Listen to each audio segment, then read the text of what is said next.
The Truth Girls. Hi everyone.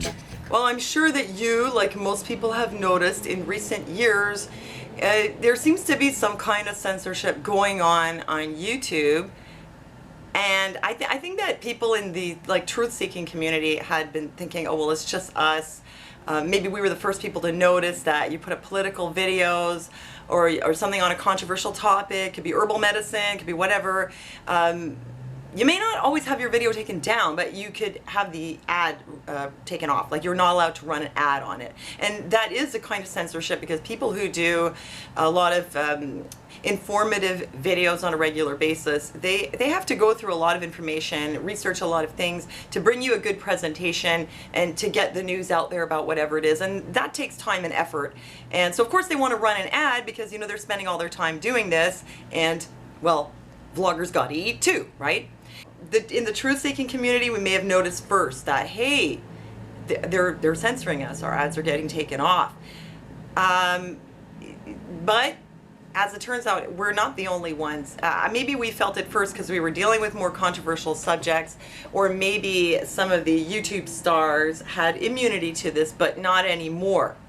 So now this issue is getting a lot of attention because it's affecting the crème de la crème, who are used to not being affected by things like this.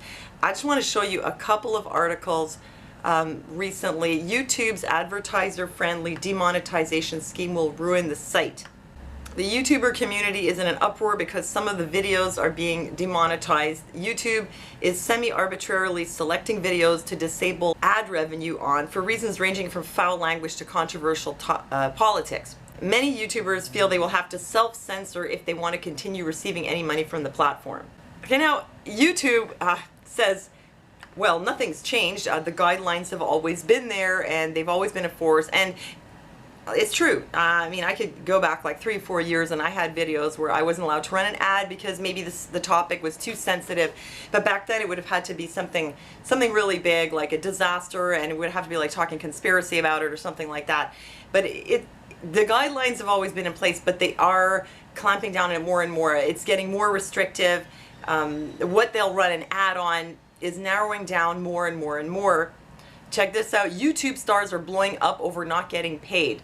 And there's Philip DeFranco, who's done a few videos on this. Of course, this guy has sponsors, so it's not like, you know, he's going to be out of business. But it's good he's talking about it because, you know, he's letting people know that it's not just the little guys, it's like everybody. Okay, and I want you to know how big this is now. I want you to know that the big YouTube stars, they're starting to go, hey, what's going on? Why are we being censored? Something that we've known all along. We just figured it was just us, but apparently not. It's something that's going on YouTube. Now, I want you to understand that. Now, here's the thing. I don't think it's just about YouTube. I think there's something more going on here. I'm starting to wonder if they're going to censor me for saying this, but I'm going to say it anyway. This is something I came across recently that is very disconcerting. On September 30th, 2016, our internet will be transferred unless you say no. This is from Missouri Education Watchdog. Internet globalization agenda will quietly happen on September 30th, 2016. So basically what they're saying is that September 30th, the United States is set to hand over control of U.S. internet to global authority. I'm going to skip some of it. You can read it for yourself. I'll give you the link. Imagine an internet where you cannot access certain sites such as news sites or Twitter, Google, or DNC leaks or Facebook. Imagine instead an internet that could be censored, like currently is the situation in China or Russia or Iran. Why would the U.S. transfer the oversight of our internet to countries outside the U.S.? Once control is abdicated and the internet authority is transferred out of U.S. borders, our U.S. laws, our U.S. Constitution, and guaranteed freedom of speech would no longer apply. Censorship-free internet access is an American right, but perhaps not for long, especially critics say if the internet will be under UN control. I think this has a lot to do with what's going on. I think that the plan is to transfer to a global authority, and like they say here, under that global authority, some of the rights that you take for granted, your rights of freedom of speech, you won't have them anymore. I'm not sure how this is going to, you know, play out down the road, but clearly this whole thing about it's not advertiser friendly It doesn't make a whole lot of sense. I mean, something where you're talking about drugs is not advertiser friendly, but the show Weeds on primetime, that was advertiser friendly. Something alluding to sexuality, not advertiser friendly on YouTube, but then go and watch Orange is the New Black. That does more than allude, plenty advertiser friendly nonetheless.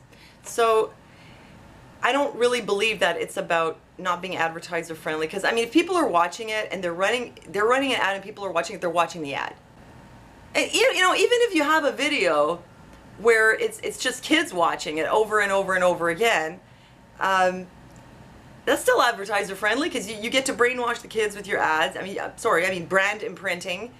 Start young, and you know, you get customers for life. So I don't really think that this whole advertiser friendly thing is legit. I think it has more to do with this, that eventually there's going to be more censorship. I mean, you may remember in the old days, the internet was like the Wild West. Things have changed since then, that's for sure. And I think they're probably going to change more. And down the road, you might really start losing some of your freedom of speech. It may not just be that you can't run an ad. You may just literally not be able to post things. I could see it going in that direction. You see what I'm saying? I think there's a connection between these two things. So check out this article here on Missouri Education Watchdog. And what you can do, they say here, if you agree that keeping our internet free and open is important, I would say it is. If you enjoy the ability to search and access uncensored websites and media, please contact your congressman, your state legislators, Department of Commerce, and ask them not to transfer the Internet Authority to ICANN. ICANN. It's more like I can't. I can't post anything. It's funny how they call it ICANN. That seems really ironic. Anyway, U.S. Department of Commerce, the phone numbers are here if you're in America.